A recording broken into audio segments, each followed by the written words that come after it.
Hi, this is Rahman Sheikh. Welcome to Fortnightly Railway Transportation Systems podcast.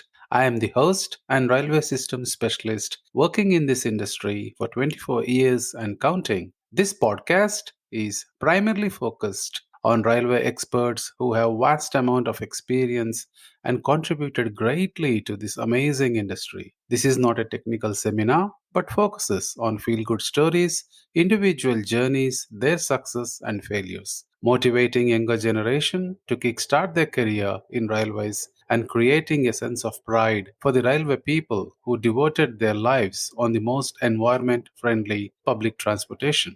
Our guest for this fortnight is Atul Rastogi, Program Planning Manager at Sydney Trains. Atul started his professional career in the year 1992 in Indian Railway Service of Signal Engineers. Members of this service manage signaling and telecommunication systems on Indian Railway network across India. Starting as Assistant Signaling and Telecommunication Engineer, Atul held various positions in the fields of engineering, project and program management, later working as a Deputy Chief Signal and Telecom Engineer. In the year 2008, Atul migrated to Australia, working for Ansaldo STS Private Limited, now Hitachi Rail. He worked as Senior Signal Engineer and Project Manager in Hunter Valley on various projects with ARTC, moved to Perth in the year 2012 as a Senior Program Manager to work on Auto Haul project of Rio Tinto, and later in 2016 in Malaysia as a Project Director. Atul joined Sydney Trains in the year 2016 as Program Planning Manager, a position that he currently holds. Atul has 3 decades of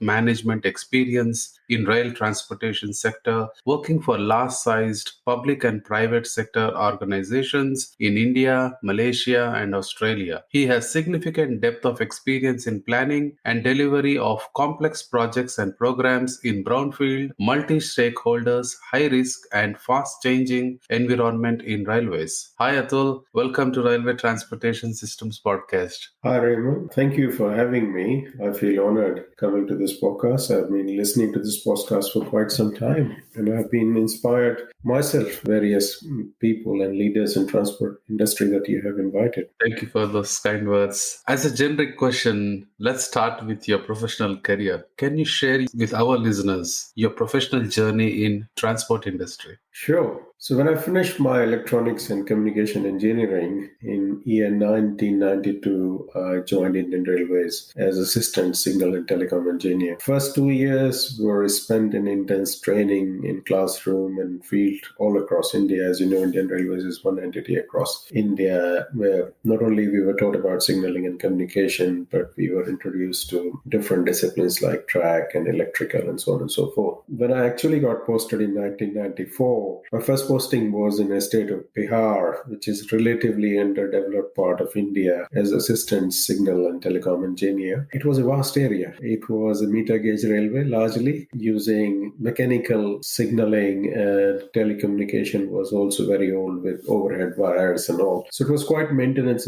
intensive, and geographical spread was huge. Even in my first role, I had 10 direct reports and more than 100 staff indirectly reporting to me. And I had the pleasure of traveling different parts of Bihar, talking to staff, listening to their grievances. So my role was not only the technical part, but there was a lot of HR related part. And as you may know, that Indian Railways is highly unionized workforce. So there were instances where I had to tactfully deal with unions as well, which I tried to do it with as much honesty as I possibly could. Like this, I spent 9 years in different roles in maintenance organization within Indian Railways, both on signaling side as well as telecommunication side. In 2001, I moved to the projects organization in Indian Railways. And again, I moved around to different parts of India. I worked on projects for new line, for double line, for gauge conversion, where meter gauge was being converted to broad gauge. There was a big push in India at that point of time to have just one gauge, to remove narrow gauge and meter gauge. There was a big push on railway electrification as well, because electricity is is renewable, so phasing out diesel locos.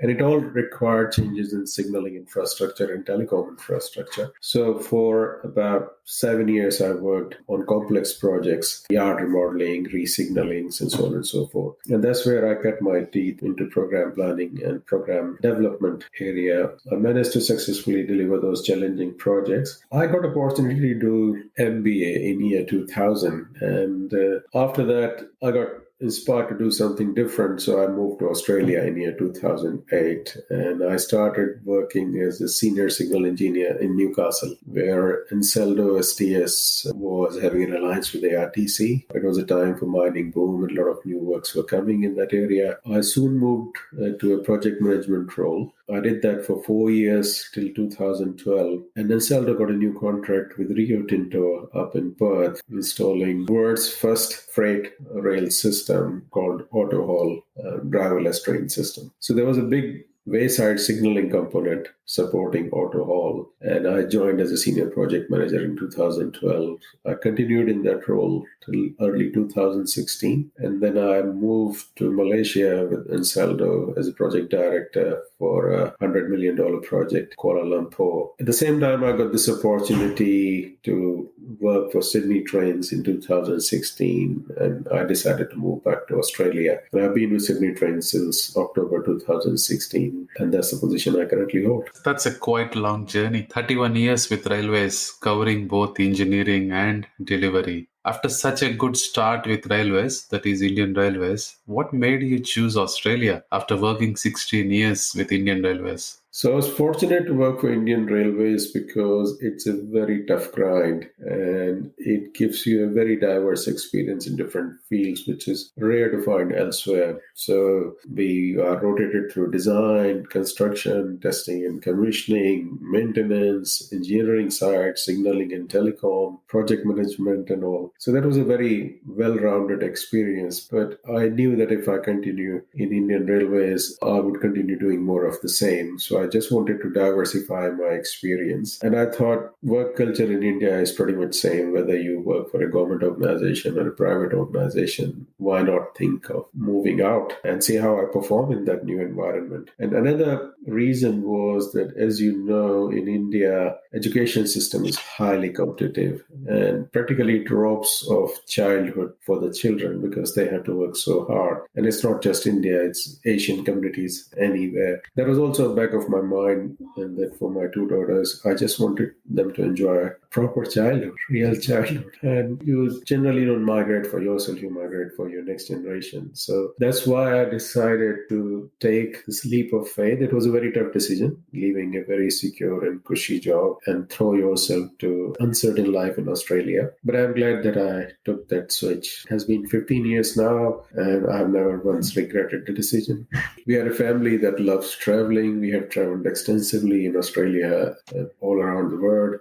I picked new hobbies. The work-life balance here is good. It allows you to focus on not only on work, but on your personal. So I picked up photography seriously. I picked up motorcycle riding. We love doing road trips. So yeah, it has been a good life, and my family has also enjoyed it. Beautiful. I'm glad you like Australian railways and sunshine. Yeah. And I like that challenge you took. You came out of that comfort zone and took a challenge, and it gave you beautiful results. And I am glad that you are enjoying it. Now that we spoke about two countries in general covering railways, when it comes to delivering work, can you explain the key differences you observed with respect to program and project planning and delivery in Indian Railways and Australian Railways? They're hugely different, I would say. And the reasons of difference are that the context is very different in both the countries, and work culture is very different in both the countries. So if you take Indian Railways, I remember in early 2000 when I moved to projects organization, there were a few accidents and there was a lot of emphasis on safety. So a lot of funds were allocated to improvement of signaling and telecom infrastructure in Indian Railways. And these funds were allocated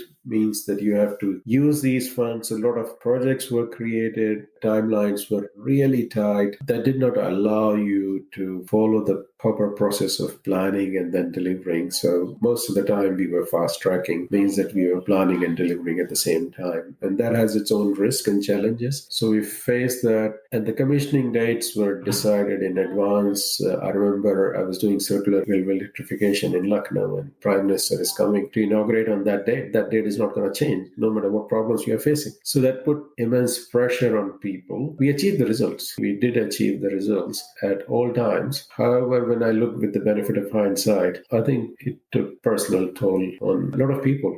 So people took pride. They were happy people. They were talented people. There was a personal toll that people have to make sacrifices to meet those targets. Whereas in Australia, I find that the pace of work is manageable. There is sufficient time allocated for planning, sufficient emphasis on people, not only their physical well-being, but their mental well-being as well. And I see a genuine concern for welfare of your people. Project management here is more structured. Whereas in Indian situation, there was focus on results and delivery. Here in Australia, there's strong emphasis on developing proper documents, proper plans, having designs ready before you start construction, and so on and so forth. But as I said, contexts in both the countries are very different, and things are changing in India as well. Well, hopefully, I can see some differences and similarities between both railways, and I am really looking forward for that change in Indian Railways. To help our listeners, can you tell us if there is any specific and generic checklist you refer to at the start of the project? Of course, this is based on my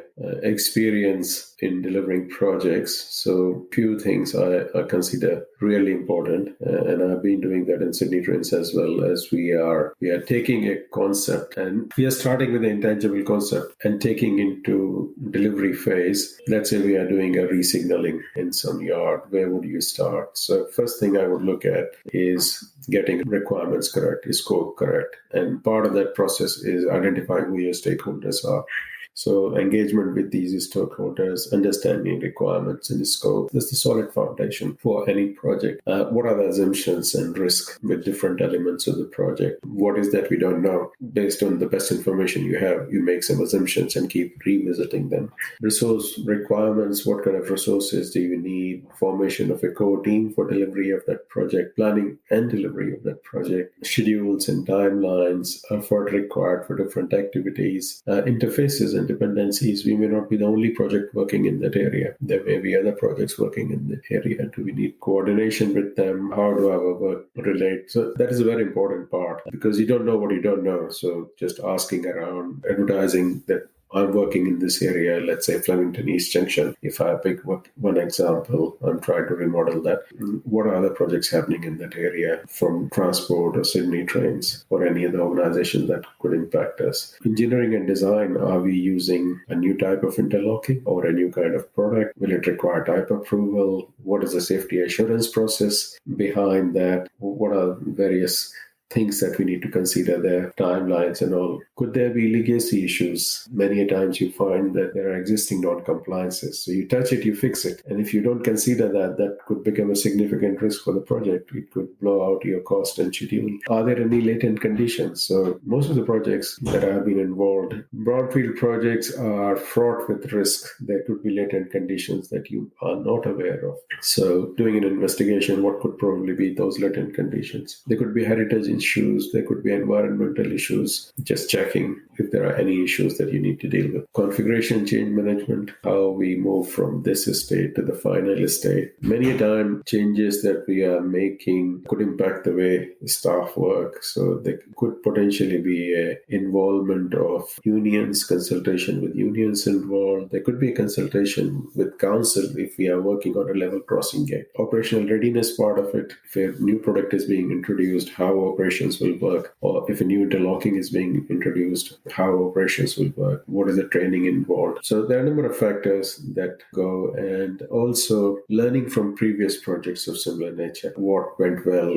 what did not go well, and then factoring that into your planning side of things. Wow, quite informative and very, very comprehensive. I think it's quite useful for the listeners of this podcast who are new to this industry or in mid-level experienced people. Thanks for sharing that checklist. specialist. I cannot deep dive into every single topic because this podcast is pretty much only for 30 minutes. I would like to deep dive one of those items in the checklist, that is a risk. Can you share how do you identify the risks involved before you start the project? Can you explain smart ways to identify them? Sure. So the risks is about uncertainty. And in project, we deal with uncertainties all the time. You never have all the information that you need in a project environment. And the field is so vast that I personally break it down into a logical structure. I call that a risk breakdown structure. So let's say scope is one element. Scope could be unclear, requirements could be unclear. And if you don't nail it down, it will grow. There could be gold plating, there could be unset requirements. So I break down into different areas like scope, cost, effort, and duration required for activities. You don't want to miss any activity that need to be done on the project. Technical risk, as I mentioned, regarding new product being used, and you're working in a brownfield area. It's a very old design. If you don't have all the records, I go to different elements of the project: materials, procurement, contracts, commercial aspects, quality, resourcing, the kind of resources required, site safety and construction related issues in interface and coordination with different projects, experience from previous projects. Now, once having listed all the different elements, I think of SMEs each area. So I believe in focus groups rather than taking a big bang approach where you are having one big workshop. I prefer focus groups. So identifying who are the right people, let's say, to talk about a scope and requirements, just focus on that and see what could go wrong, what assumptions have been made, what we know and what we don't know, what could go wrong. And that way, properly document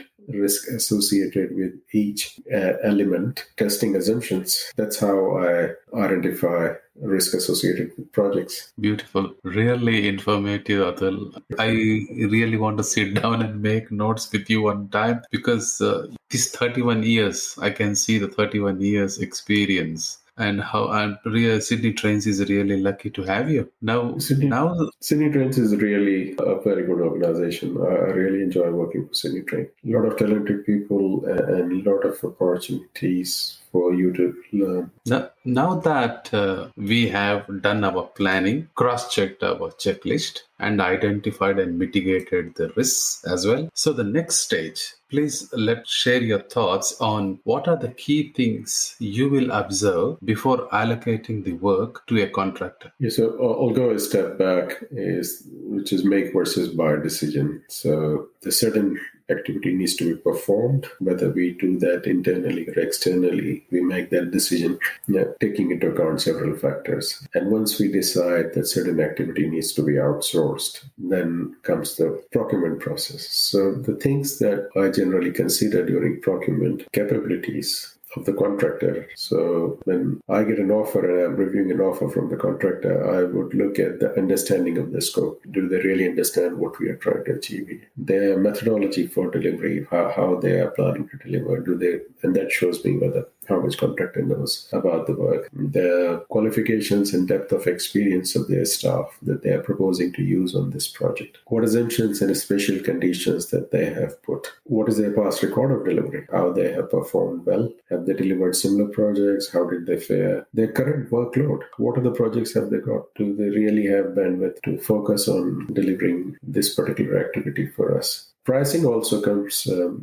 is a factor in the decision making, but it's not the most important element of decision making. Other than pricing is scheduling, timeline as well. So there are a number of factors in the mix. Record and safety also comes into play if it is a construction related contract. Beautiful explanation, very crisp and clear. 3 decades of experience, and I'm very sure there might be lots of lesson learned in your career, as you said. Did you identify any project when it was going in a wrong way, and how did you prevent it from happening? The top of mind comes project that I managed for Rio Tinto. So when I moved from Newcastle to Perth, the first project that was I given charge of was called Rail Capacity Enhancement, 253 metric tons. So Rio has infrastructure works where they wanted to improve the capacity to 253 metric ton, and there was a lot of wayside signaling and communication works It was a huge package of work for about $100 million.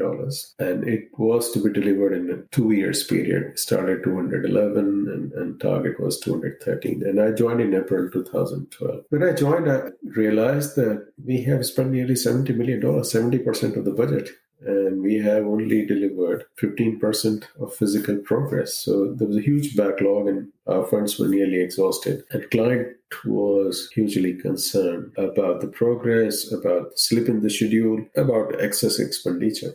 So it was a very difficult situation. The staff was also demoralized because there was a lack of coordination between different teams. It was a big team: design, construction, manufacturing, testing and commissioning, safety assurance, installation engineering, so on and so forth. So the steps that I took, I met each of the work package leaders, my peers, engineering, construction, commissioning. I met client. I just took a download from them as to what they think could potentially be going wrong and what they would do if they were in my situation. What would be their top 3 priorities? That way, I identified that budget and schedule are 2 topmost priorities. And the third priority was bringing team together. Right hand did not know what left hand was doing. And that gave me a direction to work on. So I worked with each work package leaders, identifying what has been completed, what still needs to be completed, how much money we need, what is the timeline. And I had formal key performance agreements with each work package leader. This is your scope, this is your schedule, this is your budget, this is what you need from others. For example, if it is construction manager, I need design by such and such date if I have to meet this schedule. Having those key performance agreements gave ownership to all the work package leaders, and it also gave them visibility of what is required. I presented that plan to client and my senior management, and then I started having follow-up sessions with all the team together. Other thing I find that was leading to this issue, and I find it almost everywhere, is that silo mentality. Each team working on its own, design working in its own bubble, construction working in its own bubble, and testing and commissioning working in its own bubble, and each pointing fingers to each other, and which is called swim lane. So I was determined to break it. It's hard. It's a very complex problem. And the way to break it was there's no exact science, it's an art, and I learned the art as I went. Having regular catch-ups with people, managing emotions, managing long-standing prejudices, aligning us all that decisions need to be taken on what is best for business or what is best for project, not what is best for engineering or construction and testing and commissioning, and just focusing everyone's energy in collaborating and finding the solution. There are problems, there are challenges, but we need to work together to find solutions and not see as a designer or a construction person or a manufacturing person and helping people out. Wow, that's good stuff. You explained the whole program planning in 5 minutes, and especially this is quite helpful for the juniors and senior level professionals who worked in their day-to-day life for the program planning. And you covered really, that's a really tough budget schedule, making sure that it's not impacting the safety or operations and maintenance. Really great wisdom, Atul. Thanks for sharing. Thank you very much. I would like to ask you, my one last question is, what's your one piece of advice to our listeners? It's something I've learned from my experience. I have not been very good at it myself. So I wish I had done things differently. Sometimes we feel that our work speaks for everything and we just keep our head down and keep working. But I've found that networking is very important. Cultivating relationships is very important.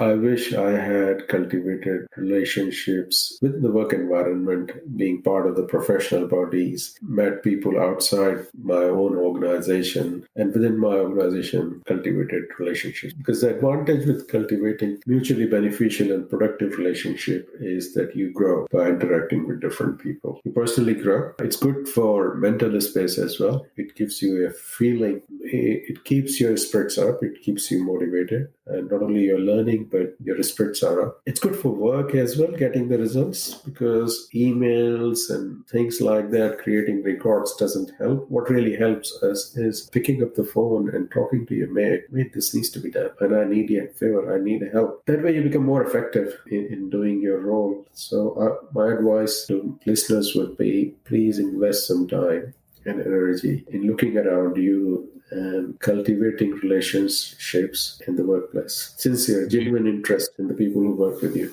Beautiful advice. I think it's the people with who work with you and as well as outside networking. I really like your advice. Networking, pick the phone and just talk, and that's not happening nowadays. People only text it. Networking is often thought in a negative connotation, that you are meeting people just to promote your career. I think it's much more than that. Taking sincere and genuine interest in people around you. Thank you, Atul.